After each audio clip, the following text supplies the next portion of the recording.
A few moments later. Assalamualaikum warahmatullahi wabarakatuh. Halo teman-teman, kembali lagi bersama saya, mahasiswi dari Universitas Hairun Ternate. Nah, di sini saya akan menjelaskan mengenai analisis konten. Langsung saja kita masuk pada pokok pembahasannya. Jadi, analisis konten adalah teknik penelitian yang digunakan untuk menganalisis isi komunikasi. Hal ini dapat digunakan untuk berbagai jenis data termasuk teks, gambar, audio, dan video. Tujuan analisis konten adalah untuk memahami makna dari pesan yang dikomunikasikan. Berikut langkah-langkah dalam analisis konten. Yang pertama, menentukan tujuan penelitian. Yang kedua, memilih sampel data. Yang ketiga, mengembangkan kategori analisis. Yang keempat, menganalisis data. Dan yang kelima, menafsirkan hasil jenis analisis konten. Nah, jenis analisis konten ini ada dua jenis, yaitu yang pertama analisis konten kuantitatif dan yang kedua analisis konten kualitatif. Yang pertama, analisis konten kuantitatif, yaitu berfokus pada menghitung frekuensi data, farsa atau tema tertentu. Yang kedua, analisis konten kualitatif, yaitu berfokus pada memahami makna dari pesan yang dikomunikasikan. Selanjutnya, penggunaan analisis konten. Yang pertama, penelitian media, yaitu menganalisis isi media massa untuk memahami bagaimana isu-isu tertentu diliput. Yang kedua, penelitian pemasaran, yaitu menganalisis iklan dan materi pemasaran lainnya untuk memahami bagaimana produk dan layanan diposisikan. Yang ketiga, penelitian komunikasi, yaitu menganalisis komunikasi antar individu atau kelompok. Dan yang terakhir, penelitian pendidikan, yaitu menganalisis materi pendidikan untuk memahami bagaimana konten disampaikan. Selanjutnya, manfaat analisis konten. Analisis konten objektif adalah metode analisis konten yang objektif untuk menganalisis data. Berikut yang dapat diandalkan atau analisis konten dapat direplikasi oleh peneliti lain. Terakhir, valid dalam analisis konten. Analisis konten dapat memberikan wawasan yang mendalam tentang makna pesan yang dikomunikasikan.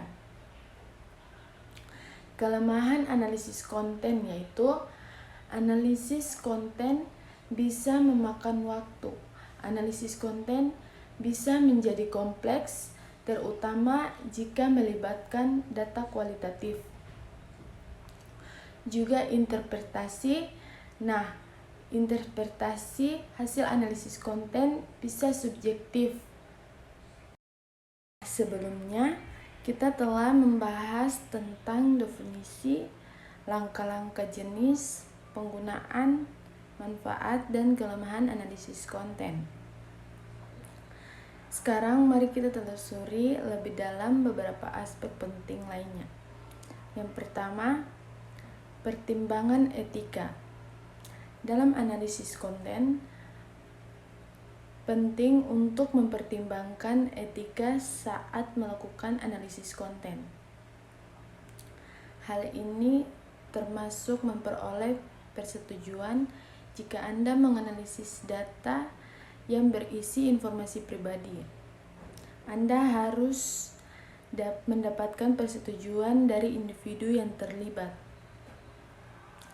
Kerahasiaan yang berarti Anda harus menjaga kerahasiaan data yang Anda analisis.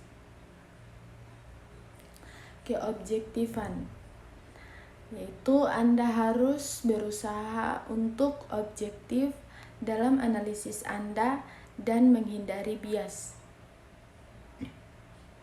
Yang kedua, perangkat lunak untuk analisis konten. Ada sejumlah perangkat lunak yang tersedia untuk membantu Anda melakukan analisis konten. Perangkat lunak ini dapat membantu Anda dalam tugas-tugas seperti coding data untuk menerapkan kategori analisis ke data Anda. Analisis frekuensi untuk menghitung frekuensi kata, frasa atau tema tertentu. Yang terakhir, analisis visualisasi untuk membuat grafik dan bahkan untuk memvisualisasikan temuan Anda. Ketiga, contoh analisis konten. Berikut adalah beberapa contoh bagaimana analisis konten telah digunakan dalam penelitian. Sebuah penelitian tentang representasi perempuan dalam media massa menemukan bahwa perempuan lebih sering digambarkan dalam peran stereotip daripada laki-laki. Sebuah penelitian tentang efektivitas kampanye iklan menemukan bahwa kampanye yang menggunakan humor lebih berhasil daripada yang tidak. Sebuah penelitian tentang iklim kelas di sekolah menemukan bahwa guru lebih sering berinteraksi dengan siswa laki-laki daripada siswa perempuan. Nah, yang keempat, masa depan analisis konten.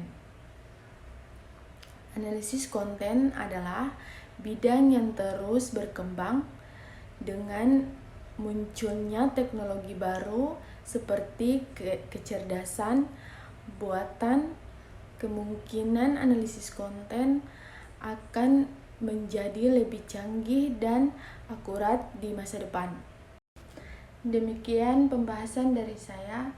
Jangan lupa like, subscribe, dan komennya. Dan terima kasih sudah menonton. Wassalamualaikum warahmatullahi wabarakatuh.